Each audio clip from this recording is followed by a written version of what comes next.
Hello everyone, I'm Bonita and welcome back to my channel where we talk about chronic pain, arachnoiditis, back pain, neck pain, and all of those things that make it difficult for us every day to have a normal life. There's times that I watch people walking and doing things that are older than me, and I think, man, I sure wish I would have aged gracefully like that. But due to some falls, I ended up with a herniated disc, a couple of them. I let the doctor talk me into having an epidural for the first time in my life, even though I had had 6 children without an epidural. And I ended up having a spinal cord puncture from the physician that gave me the epidural, which caused a spinal fluid leak, and within a couple of weeks caused me to start forming arachnoiditis. I now have adhesive arachnoiditis. I have been seen by several neurologists and specialists, including a nerve specialist that it took me almost 2 years to get in to see at a specialty clinic that was about 4 hours from my home. And all of them said the same thing. There's nothing that can be done. All we can do is treat your symptoms from here on out. So because of that, I started this channel to try to share my experience with other people and let you know as I go through this things that are working for me.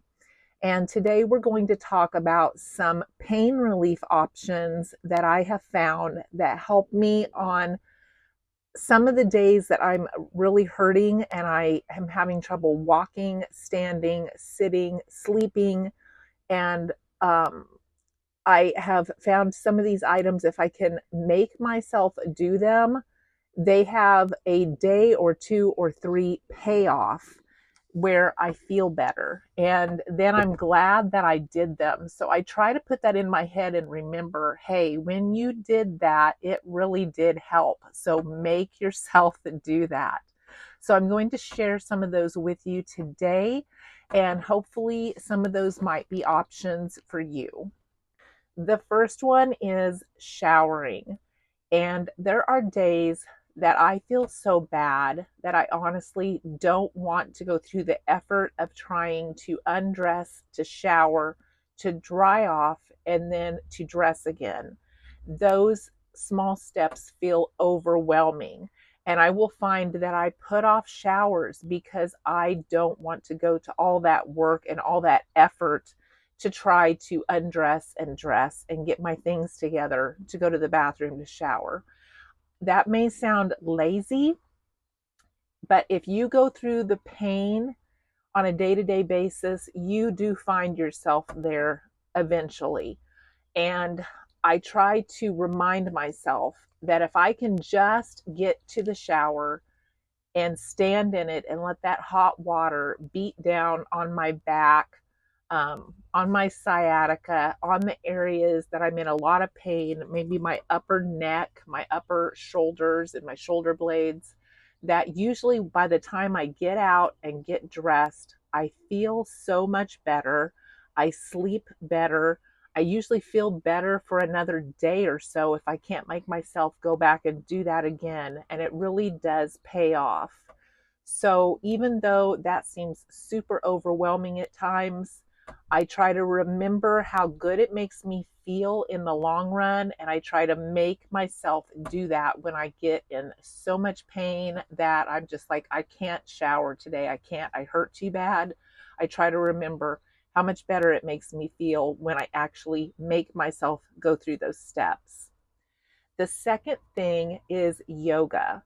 And before you say I can't do any of those moves, I'm talking about therapeutic yoga, not exercise yoga.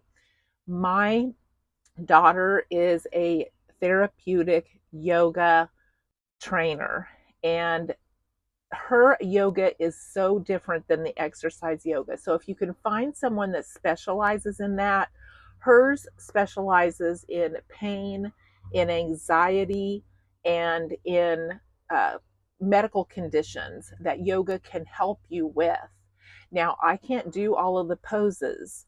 I just do the ones that I know make me feel better. And if you can find someone like that and they can set up an individual plan for you for the problems that you have, and you spend about 15 minutes doing those steps and they write them down for you, that makes a huge difference.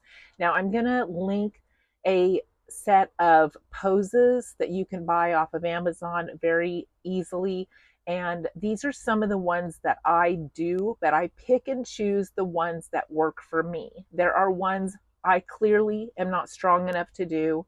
I don't have good enough balance to do because of my medical issues, but there are some that I do that make me feel so much better. And then when I get done with maybe doing that for 20, 25 minutes, again, I feel better for several days. I sleep better. I can sit. I can walk better. I can stand longer. All of those things are a payoff. And I just do it gently. I do it on my own. I don't go to any classes. I just do them as I am able to do them. And I do the ones that I'm able to do. And I use the block and the yoga mat, which I can link those also in the bottom if you don't have them. But the block is huge for neck pain.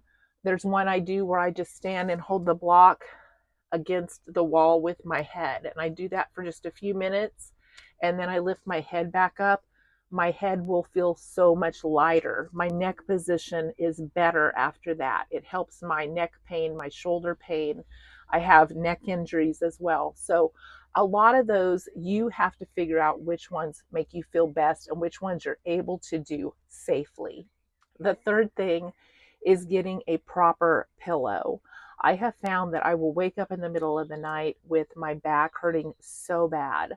And it's hard to move. It's hard to sit up. It's hard to roll over. Sometimes it's hard to move my legs because things will seize up.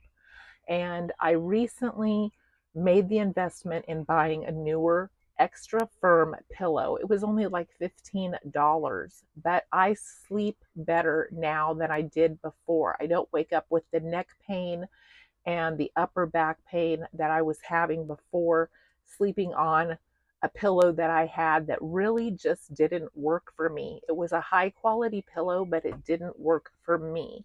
And I would wake up with a lot of neck pain just starting off the day.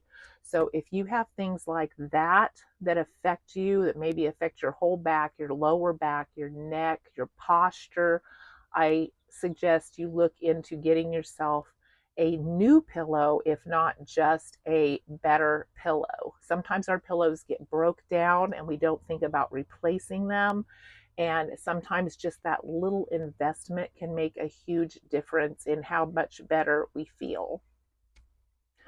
Also, if you have access to getting in a swimming pool that's heated or getting into a jacuzzi that has the bubbles that blow and the pressure jets, and you can maybe sit in front of one of those pressure jets and let that warm water and let those jets naturally massage you, that can make a huge difference in how you sleep and how you feel and whether or not you can even dress and undress yourself afterwards. I have got into a jacuzzi before when I had to have help in, had to have help out just for safety, but it made such a huge difference that now if I get that opportunity to get into one of those on days that I'm having a lot of pain down my leg, in my lower back, in my upper back, and use those jets or use that warm water, it helps so much, again, for several days at a time once I've done that once. So those are some of the things that I have found that help me, that are relatively low cost or no cost, that make such a huge difference. And once you do them once, it's easier to remind yourself, hey, it worked. I need to do that again. I'm having a lot of pain, and this will help me for the next couple of days. Better days are ahead. Hang in there, guys. Thanks for watching, and I hope to see you in the next video.